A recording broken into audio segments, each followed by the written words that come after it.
Hello, everybody. Welcome back to Only Stupid Answers. This is the show where we answer your questions about movies, TV shows, comic books, and Venom's goopy guys. We're talking about the goopy guys this week, our pals Venom and Carnage. With me, as always, is Roxy Stryer, and this week we have a special guest, Sal from Comic Pop. Sal, say hi. Hello. Introduce yourself. Where are you from? Sure. Where do they know you from? Where can they find you? You can always find me on the interwebs, your favorite local interweb station in your pocket at youtube.com/comicpop. If you like comics, if you don't like comics, or if you are a noob or an old hat at comics, you're welcome. Come by. And I don't mean like you're welcome as in the response to thank you. No, you are welcome to come join us and hang out on the couch with us and chat about your favorite or maybe your least favorite comic books. And join our other channel called Comic Pop Returns, where we do live shows like these, but not nearly as polished. Oh, thank you. You're very polished. We're really. You're very kind. We try to keep all the unpolished behind the scenes, as it were. That's right. That's right. So, Sal, you said it, and now I'm curious. What is your least favorite comic? Oh, wow. It's tough, man. There's so many. No, but there's so honestly, many my least favorite comics. What's funny is, thanks to this channel and my vocation, I have taken some of my least favorite comics and I've unleashed them on my loved ones. And as a result, we have gotten some outrageous conversations and interactions that I would never have even fathomed at that time. So now even my least favorite comics are some of my favorite comics. Like I remember growing up loathing the sequel to Secret Wars 2 from 1985. Bizarre psychodrama about existentialism and also colorful superheroes. We just did it on the couch and I was like, this is one of my favorite episodes. It's 2.5. We went on way too long. We got way into the weeds about like life and existence and non-existence. And it was just like, but it's just some silly cash grab for action figures, but still ends up being hilarious. I know what you mean, because I think one of the most popular episodes of this show is when Sam and I reviewed Transformers the last night. That was the one, and Sam and I hated it so much, but it made for an entertaining episode. Right, exactly. Yes, our pulsing disdain for that movie really animated the episode. Now, so please, when you're done listening to this, go check all of that out. Go check Comic Pop out. But while you're listening to this, please give it 5-star reviews on Apple Podcasts or wherever you're listening to it. If you're watching this on YouTube, give a like and subscribe, or whatever the kids say nowadays. And also, if you want more of this, if you listen to this episode and you're like, oh, you want more of this conversation, you want to hear Roxy and Mai's review of Venom, you can do that over at Patreon at patreon.com/onlystupidanswers. That will be out by the time that this episode is live. And also, if you listen to it on Spotify, every week we ask you a question on Spotify that you can then answer. A lot of good answers last week. We asked, what is your favorite board game? Because we were talking about Josh Makuga and his new game. Christopher Inferno said, Gloomhaven, Jaws of the Lion makes me want to buy actual Gloomhaven. I don't know what any of that means. Gloomhaven. Gloomhaven. It sounds like a video game instead of a board game. Oh, I was hoping it was like a gardening thing, but I thought you could gloom because gloom. Yeah, it sounds like, I'm sure it's one of those like Settlers of Catan, like as a big involved game, but it sounds like a Bloodborne sequel. You know what I mean? It does, doesn't it? Yeah. Bloodborne Gloomhaven. Yeshu Wazalewski says, I love Stratego and Phase 10. Does that count as a board game? I have no idea. Also, I haven't played Clue in forever, but I'm convinced I love it. He also informs me, also, it's pronounced Yeshu, but it is entertaining hearing it wrong. And it might be, you don't need to do this, but it might be in your best interest to just always remind me that, and every time you post it, because there's a good chance I'll forget again. And that is 100% my fault and not on you, and I do apologize. And Raisa Marie says, it would have to be Aggravation, the old-timey version of Trouble. You just go around knocking everyone's pieces off the board while trying to get yours safely around. Simple, but so frustrating. You're telling me before Trouble, there was a game called Aggravation. Apparently, according to Raisa Marie. It's so weird that I invented that game, yet I don't know what it is and I've never heard of it. Yeah, you should be. You just blocked it out. Once the second you were done, once the genius left you. Wow. You're welcome. You're welcome. Listen, that's the theme of today. You're welcome. You're welcome. You're welcome. So, Sal, every episode, we like to begin by talking about what we are into this week. Are you into anything this week that you'd like to share with the class? Yes, I am way. I mean, I was way into the Hickman run of X-Men. It got a little odd because of the Substack situation. Hickman's, of course, stepping a little further away from X-Men, but he is remaining just long enough to do an event, and that event is called Inferno. And I just read the first issue, and I gotta tell you, like, I've been enjoying X-Men, and I know that Duggan kind of took over for Hickman as far as like being the kind of guiding light for the line, and he's been doing a great job. The X-Men solo series, phenomenal stuff, and it was a really good spiritual successor to Hickman. But reading Inferno #1, which dropped on the day that of this recording, I gotta tell you, I felt the Hickman presence. I was like, oh my God, this is Hickman though. Yeah. It really felt like it mattered, like it was important, like it was leading up to everything was leading up to this. And it's only the first issue, and I'm just like the last page of this issue, I'm just like, oh no, yeah. I haven't felt this on the edge of my seat since the last thing Hickman wrote. So I've only occasionally dipped my toe into the Hickman's whole. What are we? Is it Dawn of X? Is that technically the phase we're in? We're either in Dawn or Reign. I don't know. The X is we're doing something of X. Something of X, and it's. Largely because it's so daunting. There's just so many X books, and they're all very connected. It reminds me a lot of the 90s. But every time he does one of these events, I try to like peek back in, be like, because when he did Powers of X and the other one, House of X, House of Powers, yeah, it definitely like set up like. It's interesting because it's like Jonathan Hickman was like, "Hey, what if we told a comic book epic with a beginning, a middle, and an end?" And then Marvel was like, "But what if it didn't end?" And that's one of my questions to you. How do you feel about that? Because it's on the one hand, I get it; it's popular. But also, like, can you just for once in your goddamn lives tell a complete story, please, for the love of God? I mean, it's Marvel, and it's frustrating because there are some of the most celebrated periods of Marvel have a definitive ending, or at the very least have an ending to the story that then leads to the next thing. Yes, and with respect to this, I don't think that there is an end. I think there's an ending to the Dawn of X, to the Hawks and Pox era. Mm-hmm. I think that Hickman's just kind of like. I brought in, 10 or 11, 25, 40 different creators, and they're all having a ball, and there's so much opportunity. We spent a lot of time with setup, but now we're going to live in the world. And I think that he wanted to kind of move to the next chapter, next phase. Yeah. And, he's wrangling 30 different people, and they're all kind of like, I mean, I just kind of got my feet wet. I'm kind of enjoying this. And if people are still buying it, why do we have to stop? Mm-hmm. And so he's like, well, I guess I'll just go get my Substack check, work on this indie project for a little while. You guys go play.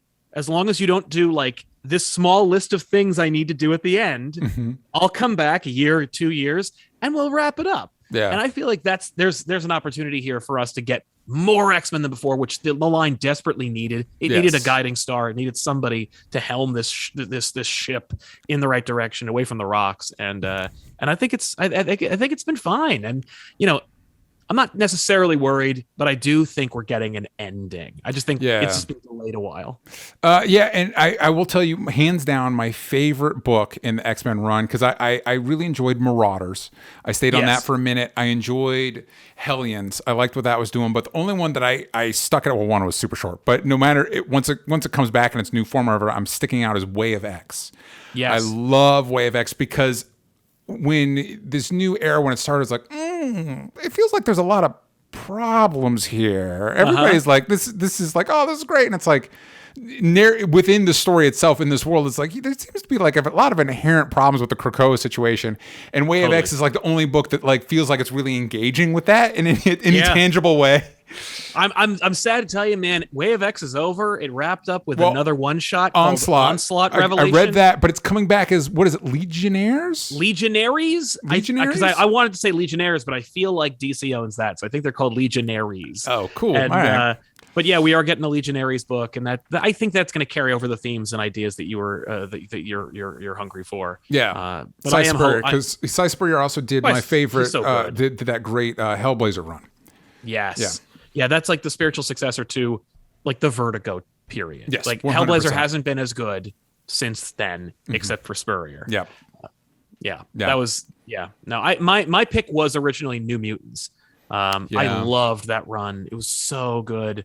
Except I was kind of confused because there were like two different New Mutants going on. There's like one in space that was dope, and then there was one on Earth, and it was not. And every once in a while, I'd pick up the wrong one, and I'm like, no. And then, of course, they learned the lesson, threw away the other one, and went, okay, we're just in space now. And I'm like, yes. And then they dropped that, and I'm like, bye. Yeah. But that's another thing about this run is like you can drop in and drop out, and you can pick and choose. Like if you love Cable, boom, pick up a Cable book. It's done, but it's, there's a 12 issue run. You're welcome. Yeah. In keeping with our theme, Wolverine, X-Force.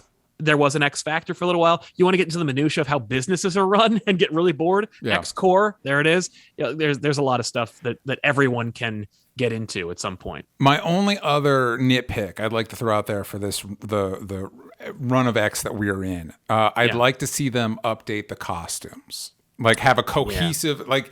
What they did with not necessarily they look the same because of the gala, but like the Hellfire Gala, like go through, give everybody new costumes to represent what we're in, because this like hodgepodge picking from the different generations is just like I think we need a cohesive visual tone for this. I am always like I go back and forth when it comes to the theme of the X costumes. On one hand, I loved the idea. It's kind of like the Avengerization, where it's like these are all different characters who are all coming together to be on one team, so they all have their own distinct identities. But then I always loved when you dip your toe back in and see like the X Factor period, or maybe just like the classic X-Men, and you get some kind of cohesion in their uniforms. It was always fun to see like the classic yellow and blue but drawn by Jim Lee, and you're like, whoa. And I thought that was hokey, but now it's awesome. And it's just, but those moments are few and far between. I do like the cohesion, but I also kind of like the individuality. And I know that I'm only just stalling because I just like Rogue in her 90s costume. I never want to see anything else. So just don't take away the 90s costume. No, I'm thinking more something along the lines of like Cassiday's revamp of the costumes, where it's like everybody's doing their own thing, but it's still like we're modernizing and we're moving forward. Because I'm like you, I like it when we have different people are wearing the different costumes. It's just like, but it feels like X-Men. Yeah. Maybe I'm just stuck up on the other end because like Magneto's wearing that awful white costume. I'm like, I don't like this costume for Magneto. I kind of dig it, but let me tell you, they're flip-flopping between it. Sometimes it'll be black, sometimes it's white nowadays. And, it reminds you of that Cullen Bunn period. And I'm all for it. I'm okay. And I like the idea that Magneto is like, feeling kind of like a dark day. I'm gonna wear my dark suit. It is weird that none of them just wear like clothes. Like you're home, right? You're at home. You're not off adventuring. You're home. I don't know that you need the full costume. You don't need a helmet. All right. So now, before we get into the other stuff, we're going to talk about What If now. Actually, the latest episode of What If. But before we do that, we are going to take a quick ad break. All right, welcome back. Now, we've been talking about What If every week on the Patreon. I've been doing my reviews, but I thought this week, since Sal was on, this was a good opportunity to bring it as part of the main show. This week was What If Episode 8, What If Ultron won. Now, Roxy, I'm assuming that it's not like you caught up over the weekend. You know how I feel, DJ. You know how I feel. Although I can imagine what if Ultron won. Yeah, well, I don't know that you can't. I don't know that you can because it really this world's like I told you a couple weeks ago about where Doctor Strange basically obliterated his universe. This is another one that goes off the rails really badly, really quick. In ways I think, and I'll be interested to know your thoughts, Sal, because Sal, you're caught up. I am okay. So, Roxy, to catch you up, in this last week's episode ended with what essentially looked like Vision in Ultron armor with all the Infinity Stones on the armor. Just showed up out of nowhere. It was a weird, that's literally the last thing we left on that episode. What was the premise of last week? Last week's episode is What If Thor Was an Only Child. It was basically... Oh, yeah. With the low-key stuff, they like each other. Yeah. Not my favorite. So that was a setup for this episode where, like it says on the tin, Ultron wins. He basically nukes the planet. The only surviving people that we see, there's presumably others, but of the characters we care about, the only people we see are Hawkeye and Black Widow. And... Ultron rules. And are Hawkeye and Black Widow Black Widow, or are they different? They are the same. Hawkeye has a robot arm now because we're at some indeterminate point in the future after Ultron winning, and then Nat starts using Red Guardian's shield. David Harbour's character from Black Widow, she starts using his shield, which I guess cool. It is cool, but it is one of those that like, so we didn't need vibranium to make the. We could just make more of these. Not only could we just make more of these shields, but everybody can just use them. You don't need any specific knowledge or training. Yeah, it's just you can just use them. It's like, all right, whatever. Yeah. And if you thought that was nitpicky, this whole episode is a lot of like, wait a second, it gets a little loosey goosey with the rules. Sure. So we see Ultron nuking the planet. At some point after that, Thanos showed up, and then Ultron in Vision's body uses the Mind Stone to literally just cut Thanos in half immediately, which is a cool visual, undoubtedly, super cool. But it is like, oh, so Infinity War was just a big waste of time, is what it was. It was just a big wheel spinning exercise. Like Vision really drops the ball in Infinity War. I got to tell you, he's standing there like, all sad in the corner, waiting to Wanda to defend him. Yeah, we're playing keep away with Vision, and he could have just nerfed him in a minute. And people, this was pointed out online, and people were like, Vision got stabbed in an Infinity War, so it's like, oh yeah, so it's just plot devices. It's just a whole plot device. Anyway, it doesn't matter. Yeah, he kills Thanos immediately, gets all the Infinity Stones, starts literally wrecking everything, just obliterating every planet. And this is another part where you're going to get in the weaker elements of What If, because Ultron's motivations in Age of Ultron were already shaky, and spending more time with it, it's like, yeah, I just really don't know what this guy's deal is. Like, I don't know where in his brain he thinks he's doing. I don't know what I'm supposed to get out of this. But anyway, he has a throwdown with Captain Marvel when he's taking out Sal, what planet is he taking out? He's taking out Xandar. And he says, "I'll use the Soul Stone," and then just everything blows up. Which again, I have like, what is the Soul Stone? The Explodey Stone? What was this supposed to be? Anyway, so Uatu, excuse me, starts doing his narration thing like, yes, this was a real bummer, and I'm sad about it, but I can't interfere. And Ultron hears the Watcher, just says like, wait a second, there's a multiverse, breaks through the multiverse. And at this point, I have all the questions because at the beginning of the episode, Uatu's like, in your universe, the Avengers just stopped Ultron, but he didn't this time. It's like, wait, who's Uatu supposed to be talking to? Right. And then Ultron breaks through the barriers and there's like nobody there. So it's like, is Uatu crazy? Is Uatu just like talking? Like, who is he talking to? And then Ultron's like, you have all this power. You should be doing more with it. And Uatu's like, I made an oath. And I'm like, there's nobody to who? There's nobody. Where's management? Like, what's right. Like, things are off the rails. And then this didn't stick out to me, but once people pointed it out to me, it stood out more. Ultron has the Infinity Stones. He breaks through time and space, and so now he's in Uatu's space, which is theoretically outside of time and space, right? Like the TVA is. And in the TVA, the Infinity Stones are essentially paperweights because they're outside of time and space. So how are Ultron's Infinity Stones working? Right. Yeah. I think that they either don't want to talk about it, which is probably the more likely thing, or they were like, no, you see, they are paperweights in the TVA. They can still do stuff. Yeah. But they're not as powerful as like the people in charge of the TVA. You know, like you could wield them, sure. Like Cliff from accounting could absolutely wield all 6 Infinity Stones and try to become Lord and Master of the TVA. But there's only one timeline, and you have to contend with the heads of management. And man, and this also gets me into my frustrations there, where we've had like 3 movies say there's a multiverse, and then Loki shows up like no multiverse, and then the end. No, there isn't. Actually, there is one, and it's like, oh my god.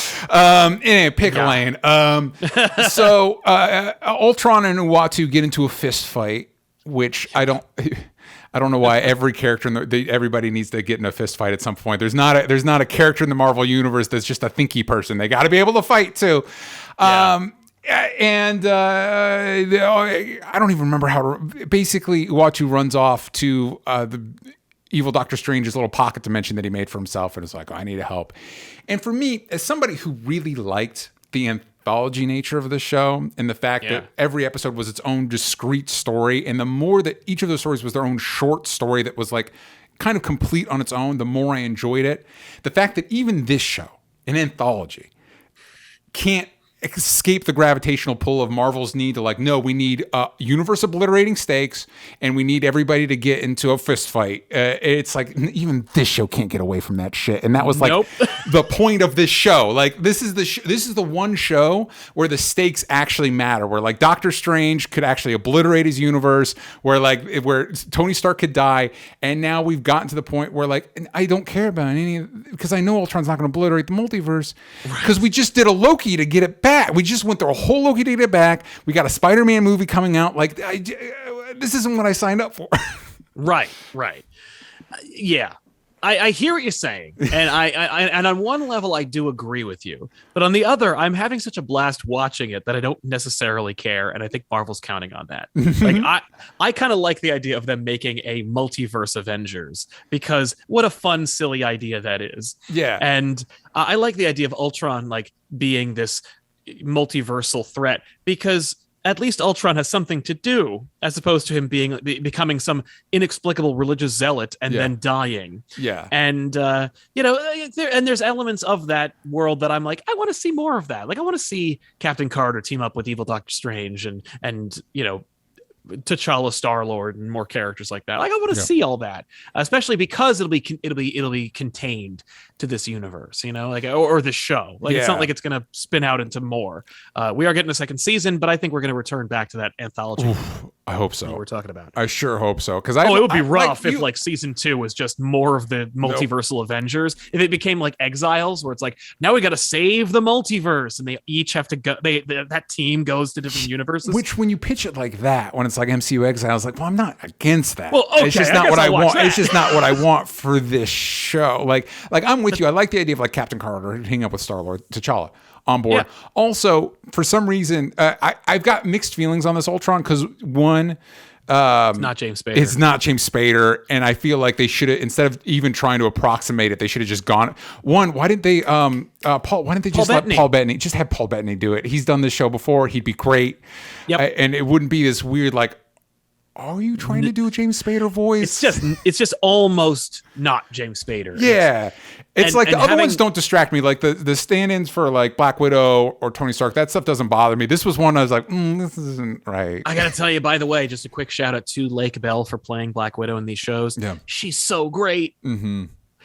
She was so great as Poison Ivy. She's so great as Black Widow. I'm like, more Lake Bell, please. She's so great. Agreed. But yeah, man, I having rewatched a little bit of Age of Ultron after seeing this episode, I was like, the appeal of Ultron is James Spader. Yes, because nothing else about the character, the way it's set up in the MCU, really makes any sense. Like it doesn't. It's like it doesn't work. It's just whatever James Spader is able to imbue into it. I will say, I think I'm more scared of this Ultron than standard Ultron or even Thanos. Like it's like this guy is a scary dude, because Roxy, you didn't see, but he's like he literally like eats a galaxy. Like he uses the Infinity Stone to grow massive and eat a galaxy, and it's like, yeah, man, this is, and I do like that element of this where it's like, yeah, you want to see somebody like really go ape shit with the Infinity Stones. Here you go, and it's like, okay, so that is cool. I just, again, I the more self-contained nature I thought was a real boon to this series, because like I enjoyed Shang-Chi. Once it gets into the world ending, whatever, I immediately, my brain turned off, because it's like, well, I don't care about this. I was more interested. It's a damn shame. Yeah, I was more interested in the father-son conflict, because that's an actual conflict that has stakes, as opposed to this one, which doesn't. And so I was thankful that, like, what if, like, we don't even need to worry about this, because one, you literally could end the world if you wanted. You just could. And now we're to this, like, why every time? Why?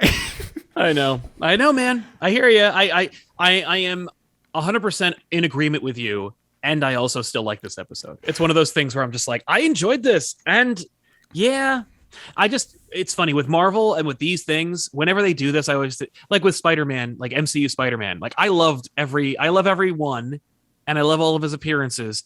And I'm still hoping for a grounded New York centric Spider-Man movie. Someday. Like, right? And I'm just maybe they'll get do the next one. literally it takes like thousands of people and millions of dollars and years of time to make these movies, and then the one comes out and it's not quite what I asked for or what I've been expecting or what I'm hoping for, and I just go, well, I had fun. Hopefully the next one they'll shrink it down, which of course is never going to happen. They won't, because they needed to make $1 billion. Listen, I'll settle for, I don't even need to be set in New York. I'll settle for like, hey, what if you just like made Aunt May and MJ like characters with like motivations, desires, like outside of their relationship with Peter, like they want things, you know. Yes. Anyway, so Roxy, based on what I've sold, have I sold you on What If? Absolute opposite, but I do feel like what's so interesting about what you were saying today, DJ, is that if Sal had come on any other episode, he would have thought that you guys were on the same page about What If. Like, this is the first time that you've kind of turned on What If. Last week's was not my favorite either. Yeah. Really? I kind of dug it. Last week's was a little but like up until that, the first one you thought was fine. And then after that, it hit the ground running for you. And then the zombie stuff, I know that you love. I love zombies. But like, it just feels like you went from this being your favorite of the Marvel Disney Plus shows when I was listening to you talk about it to you're actually kind of off that life right now. I kind of am. Like if episode 2, so the Star-Lord T'Challa episode and the What If, where the Avengers died, Fury's big week, but all the Avengers die. Yes, loved. Like it was some of my favorite thing. I think the T'Challa Star-Lord episode is my favorite Guardians MCU thing. Love it. And the Killmonger episode, you're absolutely right, Roxy. Like a lot of like just way on board. And I just a little, and unfortunately, it seems like even with Falcon and Winter Soldier, which I loved, the last episode happened. I'm like, all right, well, that was. I really enjoyed Black Widow, and then we get to the ending. I'm like, all right, you know what I mean? And it's a disappointing pattern with this stuff where we get to the end and they just can't quite like stick the landing. Well, they just can't help themselves. Yeah. Like they gotta do that thing, like and they don't have to because their movies are making $1 billion all the time. That's what kills me is like Black Widow would have made the same amount of money if it cost $80 million and it was just about her going to Madripoor, assassinating people, having her get doxxed, and then having her like, or it could have just been a child like sale ring and her taking it down. Like it could have been the Red Room was dissolved and they're selling the former Black Widows on the black market in Madripoor. She's got to stop it. It could have like literally just been that, and it still would have made however much money it made because now it's a secret because it didn't come out in theaters. But like, you know what I'm saying? Yeah. Like they have the clout. Yeah. You can upend the apple cart now. Yeah. But like they can't because I think because it's Hollywood. I mean, you know how it is. Like if it's a sure thing, I'm going to bet on that versus the not sure thing because I'm gambling with millions of dollars. They have a formula, God forbid. And I think that's my big, so we talked a little bit about it. I've gotten a little bit of trouble on Twitter today for suggesting that I like Spider-Man 3 better than the MCU Spider-Man movies. And I think part of my issue with the Spider-Man movies is that same, like, you know exactly what you're getting. And that's a feature, not a bug. Like there is no experimentation. There is no like, hey, maybe let's try and it's like we're gonna give you the thing that you expect, because that's one of the reasons people like these movies is they walk out of it getting what they expect. Doesn't matter if you go to a McDonald's in LA or in Hong Kong, you're getting the same fucking burger. And it's that. And again, that might not be my favorite thing, but there's a reason that the McDonald's of the world are so ubiquitous. Yes. So like, I don't know. But yeah, you're right. They don't need to. There's no need for them to change it up, and that's another thing that like trips me out when everybody gets mad at like the Martin Scorsese's of the Denny Villeneuve's of the world. They're like, why are they always picking on Marvel? And it's like, this is the fucking biggest movie franchise in the world. If there is one thing that is the definition of punching up, it is this. It's not like, this isn't the whippy kid in the corner that they're wailing on. They're literally saying, looking at the most successful film industry on the planet, being like, hey, the movies themselves could be better. That's all they're kind of samey. Yeah, they're like, kind of. It could like, be worse. Going to the McDonald's Avengers, like, hey, you know all the burgers? There's nothing like new or different about them, and then people getting angry about it. This is fast food, and they're like, it's like, well, yeah, this could be a filet mignon. It's like you're in the McDonald's, sir. Yeah, no, it's DJ, true. I have just spent the last 5 minutes going down a rabbit hole of the responses to this tweet of yours. Oh my god, I considered actually torching the episode because I saw it and I was like, there is no way he meant that. You know what? I'm just not going to say it. The way you phrase the tweet is savage, DJ. You underplayed this like crazy. I mean, and he was like, "Come at me." Yeah, you really did, and like all of our friends are coming at you. Wow. Here's the thing. Well, it's like I said, it's the fact that when you go, and we don't need to derail on this whole thing, but when you, I would assume a lot of people commenting on it have not rewatched the movie recently. I rewatched it very recently. So you may agree or disagree with this. For one thing, a lot of the problems with Spider-Man 3 they presaged a lot of the issues of superhero films now. Right. Too much plot, too many characters, too much of all that stuff, as opposed to characterization and stuff like that. That's literally like fucking every MCU movie. So if that's your problem, I mean, I got bad news for you. But also, it has scenes, it has moments like. There's a moment when Peter is talking to Aunt May. He's getting ready to propose to MJ, and Aunt May talks to him about how Uncle Ben proposed to her. And it says a lot about Aunt May and her history. It talks a lot about her history with Peter. And a good scene. And it talks about what what motivates Peter and his perspective. And I dare you to find a scene like that in the MCU Marvel movies. I can't think of one, especially not one with Aunt May, because they've devolved Aunt May to a one-note joke of she's hot, which Marissa Tomei has no issues there, but like Aunt May is the heart. You just say Marissa Tomei is she's there? Is that how you finish that sentence? She's I mean, you've seen her. She's hot. She is hot. I'm just saying. One, it's Marissa Tomei. She's capable of so much more as an actress. She has range. Yeah, yeah. And if you, again, on the other side of it, speaking of him proposing, you've got Mary Jane. And what I think is interesting about all three of those movies is when Mary Jane's career is going up, Peter's life is going down, and vice versa, which I have found to be kind of true of relationships. When you're in a better place, your partner is kind of in a lower place, and you have to manage that. So as Peter's life is way on the upswing for once, MJ's career's on the back half, and what makes that work is I know what MJ wants. I know what her goals are. She has goals completely separate of Peter's. Yes. And I don't know what Zendaya wants in the MCU movies. I don't even know why she's with Peter. I don't know what in her mind what the appeal of what Peter is. I can look at. I don't think that's completely fair, DJ. She's a lot younger. Right. No, but that isn't not the same phase of life where like you know what you want. I think part of the point is not knowing what you want. But that's the thing, is not being able to have the space to figure out what you want because you're so engulfed in somebody else's life that you can't even figure out what your own wants and desires are. But that's not what's happening. They're not saying anything about MJ. That's the point. They don't care. MJ's just there to be the love interest. I don't think that's an excuse to make her not be a character. Like the Spider. I don't read it like that. I don't read it like that. I happen to, and I say this anytime I'm asked, there's never been a Spider-Man movie I didn't love, ever. I love every single Spider-Man movie. So I'm maybe not the right person to fight this fight because I'm not going to sit here and rag on Spider-Man 3 when I love that movie. But I love every Spider-Man movie because I think that they've done such a great job. Spider-Man's an incredible character to watch on screen. And so I feel like all three of the castings have been majorly different. And they've all brought something new to the table. So I'm with you that I think we need to see more Zendaya explored, which hopefully they're going to do in this next movie. I don't know how, considering they're introducing 3 other movies worth of Spider-Man characters.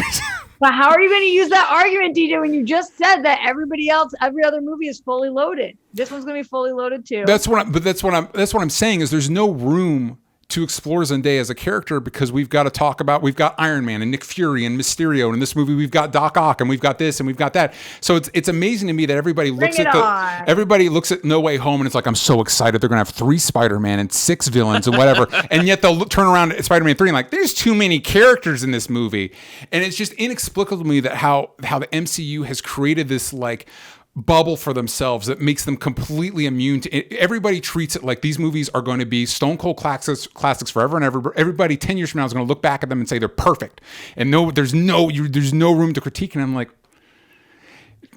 but DJ, you didn't say hot take, this is how I feel. You said it's time we all agree. That is how you phrase it. It's time we all agree. And then the closeout is the best. That's just science. Listen, I tried to make. I wanted to make it funny. Got that buzz. I wanted to make it funny. I don't. Here's my big question to myself: is I don't know why I didn't think. I assumed nobody was going to even. I thought didn't think it was going to get any likes. I thought it was just going to be like, whatever. I'm just throwing this into the wind. Nobody's going to give a shit. Sure. DJ, like shy boy in the corner, wondering if anybody's going to notice him. Right. Well, casual tweet. Everyone's like, "We see you, DJ." Yeah. While Spider-Man 3 is trending and everyone's talking about how bad it is, DJ comes in and is like, actually, time for us all to agree, right? Yeah.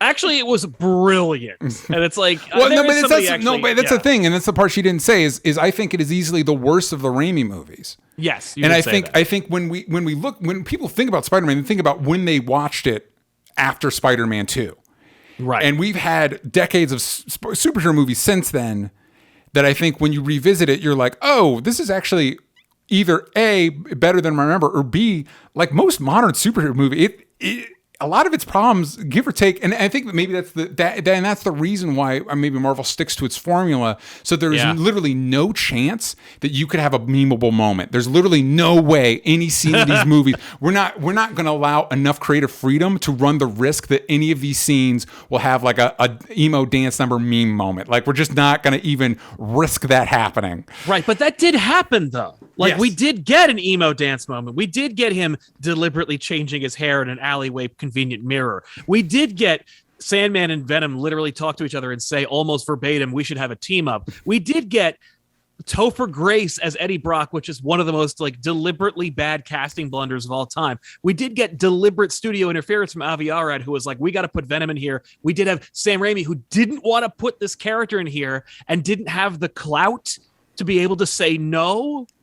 We did have Sandman, one of the lamest Spider-Man villains, as the top, clearly his number one choice. Yes, for the crescendo. But the way they utilize Sandman, it looks great. He looks super fucking cool. Yes, it does look very cool. Super fucking cool. Yeah. Everyone always talks about the great moment, and it's a spectacularly visual scene when Sandman comes together, and there's that brilliant score, music, in Spider-Man in the Raimi trilogy can't be denied. Every villain has a wonderful score.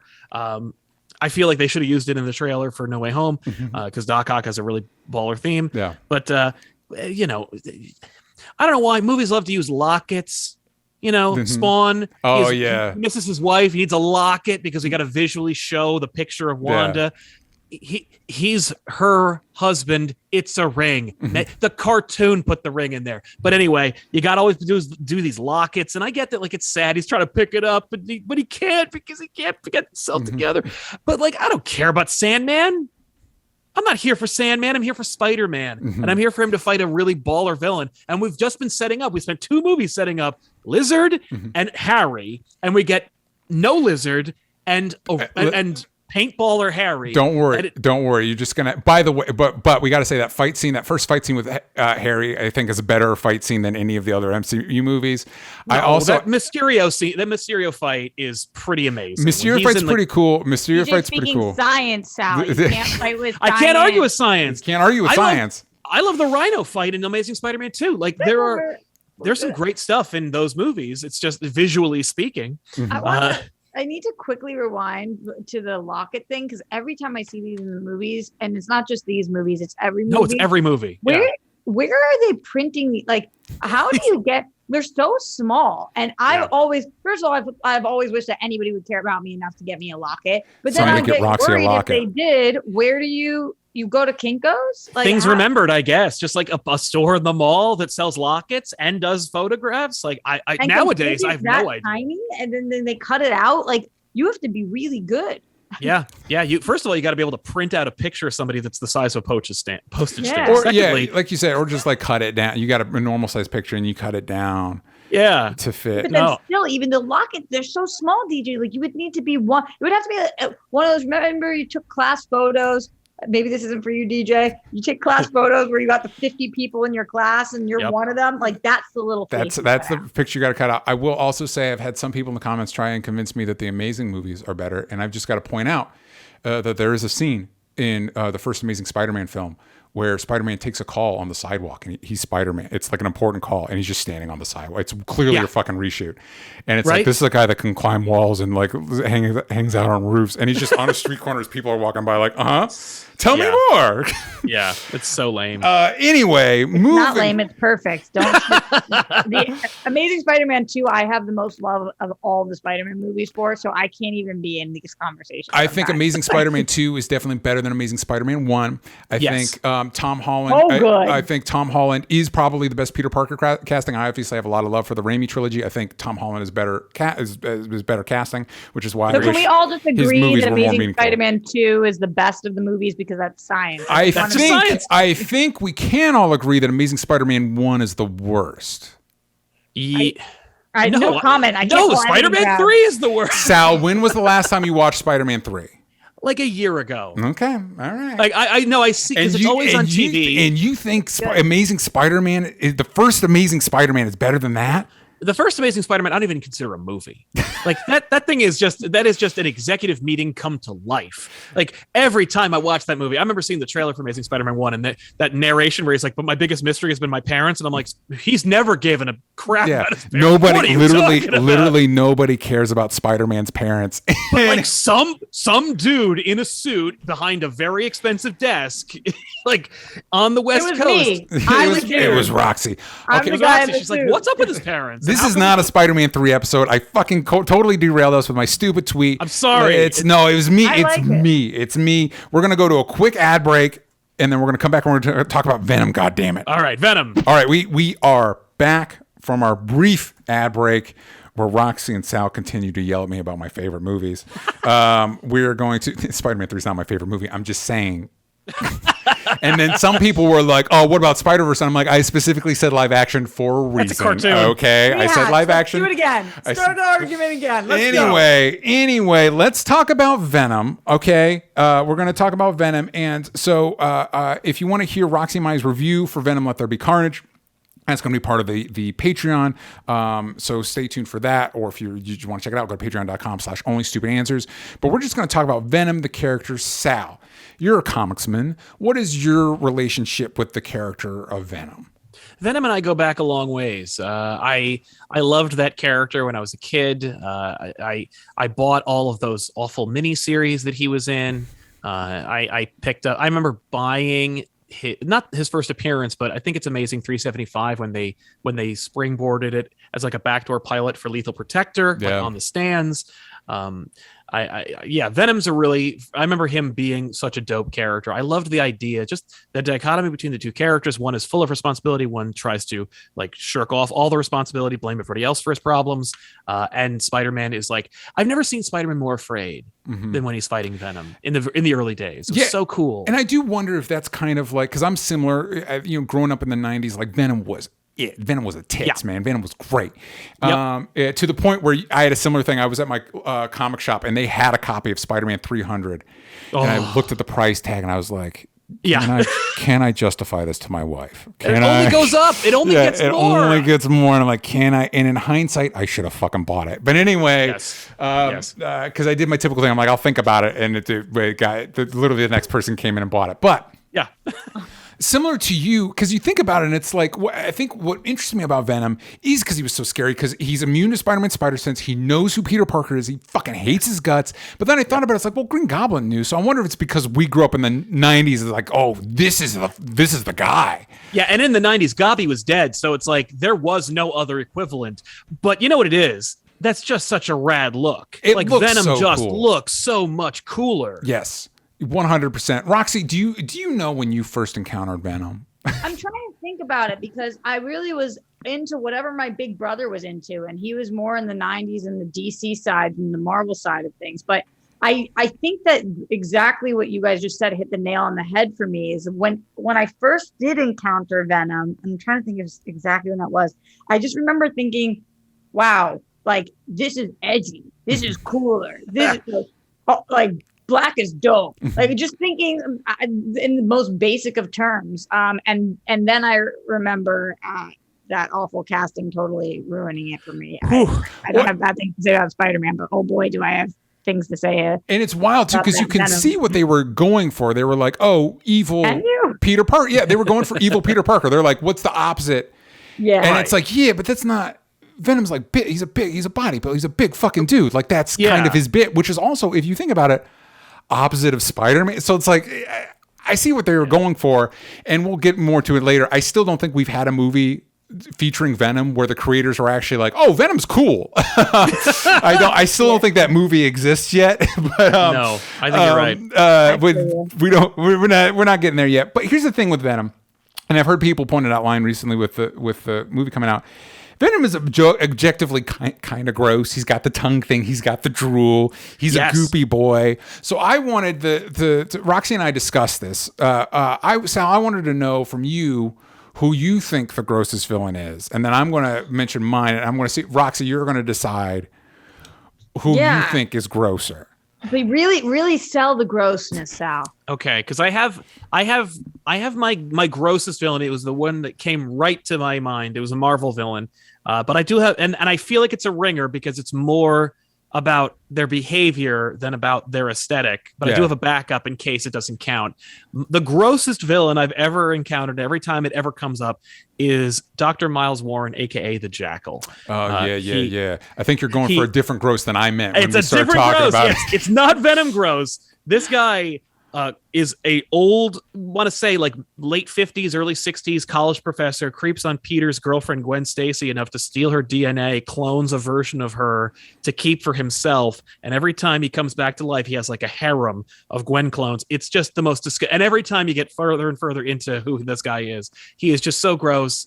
And it just drives me crazy every time because no one ever talks about it. Like they use it. Sometimes they use it to like absurd degrees. And I'm like, this is beyond problematic. This is a war crime at this point. Yeah. He's super gross. But if you want to go like more aesthetic, Swarm is pretty gross. Swarm is gross. It's just a person made of bees. It's a Nazi of bees. So it is a Nazi of bees. Oh goddamn! It's a Nazi bee man. He's literally bones that have bees. That like pretend to be musculature, and they collectively like have the consciousness of a former. Well, he's not really a former. He's just former human, but a Nazi. Mm-hmm. So you got the Nazi angle, which is always gross, and then you got the bee angle.